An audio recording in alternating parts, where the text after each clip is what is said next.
Hola, soy Lisbeth Carpio, integrante del equipo número 4 de psicodinámica de grupos. Empezamos con comunicación y psicodinámica de grupos.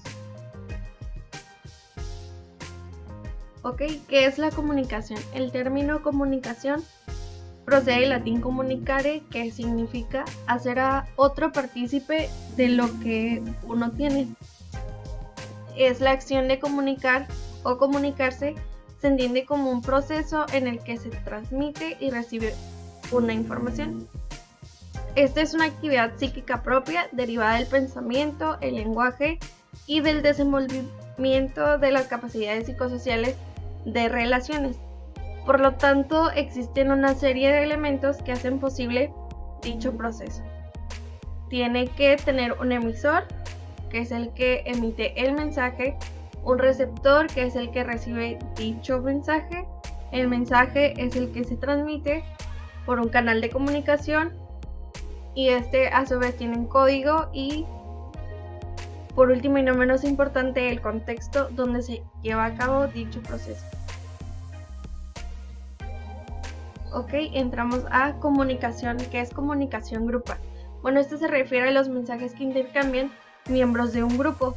Estos mensajes pueden ser verbales o no verbales y son importantes porque a través de estos mensajes los miembros del grupo participan y mantienen una identidad del grupo, donde determinan metas y se motiva la participación.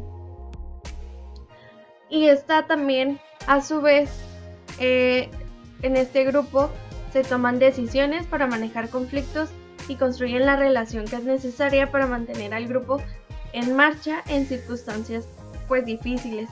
El intercambio de mensajes determina lo que el grupo será y lo que el grupo puede lograr más adelante.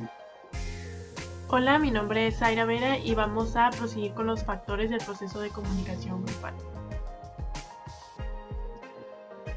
Podemos diferenciar estos factores como los objetivos y los subjetivos.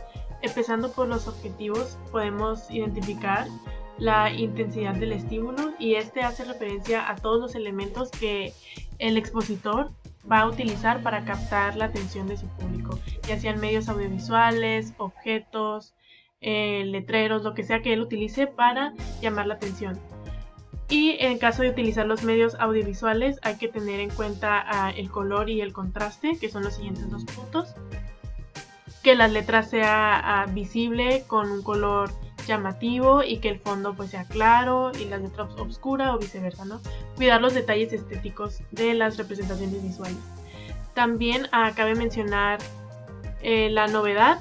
Un tema novedoso siempre va a llamar la atención del público y es necesario que el emisor siempre mantenga temas novedosos que puedan atraer al público, al igual que las técnicas que va a implementar para que el mismo público interactúe.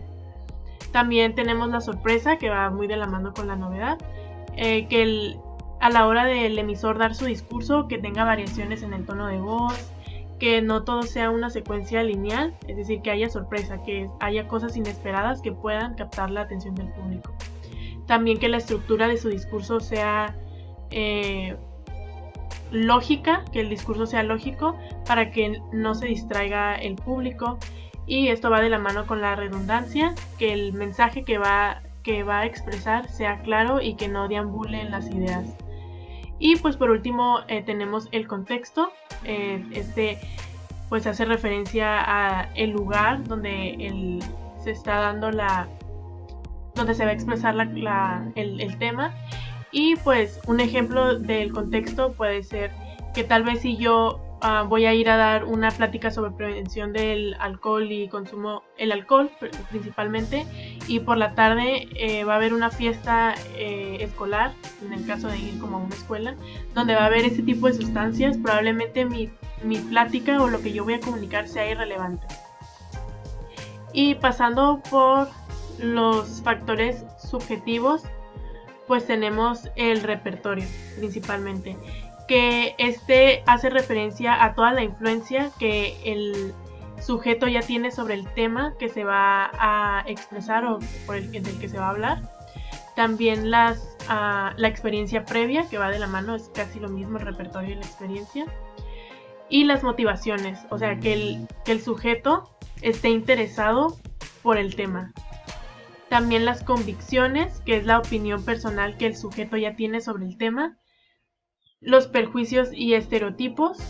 Una idea de este punto es que tal vez si yo voy a ir a una conferencia donde hay un sujeto que es, no sé, vamos a poner inglés, y ellos son considerados como personas frías, que no son muy expresivas, entonces yo ya tengo ese perjuicio y yo voy a dar por hecho que el expositor pues va a ser muy reservado, frío. Entonces eso hace referencia a los perjuicios y estereotipos que se pueden tener sobre el tema a considerar. También la cultura e ideologías. Debes tomar en cuenta las ideas que tiene el público al que vas a ir a impartir el tema o con el que vas a tener el proceso de comunicación, cuáles son sus ideologías, qué es lo que ellos creen, para no llegar a situaciones de discrepancia o algún conflicto. Y por último tenemos el lenguaje. El lenguaje se refiere, no sé, tal vez si vas a ir a dar una charla con un grupo de adolescentes, no vas a utilizar el mismo lenguaje que tal vez utilizarías para ir a dar una plática con una comunidad universitaria o de más nivel académico. Bueno, mi nombre es Carolina y vamos a continuar con los obstáculos de la comunicación dentro de un salón de clase. Tenemos como primera las físicas, pudieran ser el ruido o la visión, referente a algunos alumnos que estén sentados atrás del salón de clases y no alcancen a distinguir lo que hay en el pizarrón. La iluminación dentro del mismo, la distancia o alguna falla tecnológica dentro del salón, que no se pudieran apreciar las presentaciones electrónicas o el plumón del profesor que no se esté distinguiendo en el pizarrón. En el número 2 tenemos las fisiológicas, que serían las incapacidades de los alumnos, ya sean visuales, auditivas o del habla, o también fallas de la memoria. Como número 3 tenemos las semánticas, que serían las distorsiones del mensaje. Estas serían como las palabras que no se entienden o tienen significados diferentes para diferentes personas. Tenemos las psicológicas, que serían las instrucciones ambiguas que algunos alumnos no puedan comprender. Los problemas emocionales serían que los alumnos no estén prestando atención debido a los problemas que tienen en casa o en la escuela. La timidez, también para preguntarle al profesor si tienen alguna duda o algún compañero. El tono de voz del profesor tiene que ser claro y no muy agresivo, porque los alumnos pueden percibirlo como que el profesor está enojado y tengan temor a preguntar. El número 5, los socioculturales, sería el idioma del alumno o del profesor, la religión o la situación geográfica del alumno o del maestro. Mi nombre es Jacqueline y ahora vamos a pasar con las técnicas de escucha responsable. Bueno, la escucha responsable es uno de los principios más importantes y difíciles de todo el proceso comunicativo, pues es el saber escuchar. La falta de comunicación que sufre hoy en día se debe a una gran parte a que no se sabe escuchar a los demás. Bueno, pues sí, es muy importante el saber escuchar, porque si no sabemos escuchar, pues es muy difícil podernos comunicar o comprender lo que la otra persona nos está diciendo. Cabe resaltar que hoy en día, pues como ya mencioné, no nos comunicamos como se debe. Y esto es porque a veces cuando la persona nos está comunicando algo, nosotros no estamos escuchándola bien. Es decir, que estamos prestando atención a lo que está en nuestro entorno, lo que está pasando fuera de, y cuando realmente lo que debemos de hacer es saber escuchar a la otra persona y comprenderla. Bueno, la escucha responsable significa que es escuchar y entender la comunicación desde el punto de vista del que habla. Pero, ¿cuál es la diferencia entre el oír y el escuchar?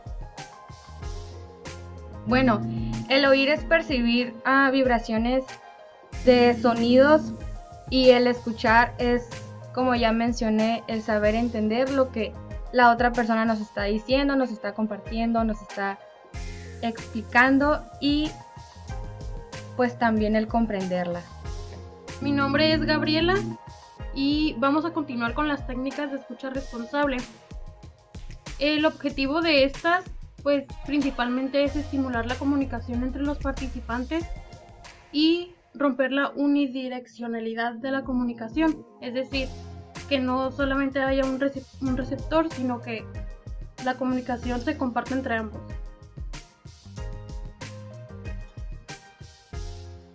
Pasamos con algunas técnicas para la escucha responsable. Tenemos lo que sí se debe hacer y lo que no se debe hacer durante la comunicación. La primera de lo que sí se debe hacer es la disposición psicológica, es decir, aquí debes estar preparado para escuchar al otro. También está el observar. Para la observación, pues tienes que prestar atención en lo que el otro está diciendo, en lo que está haciendo y también percibir los sentimientos con los que se expresa. Tenemos expresar que le estás escuchando con comunicación verbal. Es decir, tienes que usar palabras para que el otro sepa que le estás escuchando. Un ejemplo podría ser entiendo, ya veo, etc. También tenemos la empatía. Y esto, pues, como sabemos, es ponerte en el lugar del otro. Es decir, sentir o comprender lo que el otro está sintiendo al momento de expresarse. Y por último tenemos la comunicación no verbal, que aquí entran pues las posturas, el contacto visual, también las posiciones de tu cuerpo que pueden comunicar cosas que el otro puede percibir. Pasando a lo que no se debe hacer, tenemos las distracciones. Debemos evitar perder la atención y estar siempre atentos a lo que el otro está diciendo. También tenemos las interrupciones que pues debemos evitar, ¿no? Evitar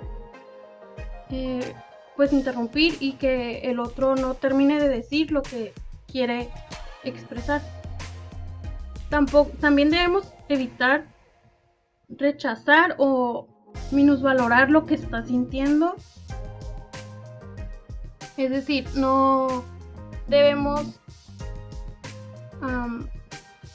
pasar por alto lo que la persona está sintiendo, por más mínimo que parezca para nosotros.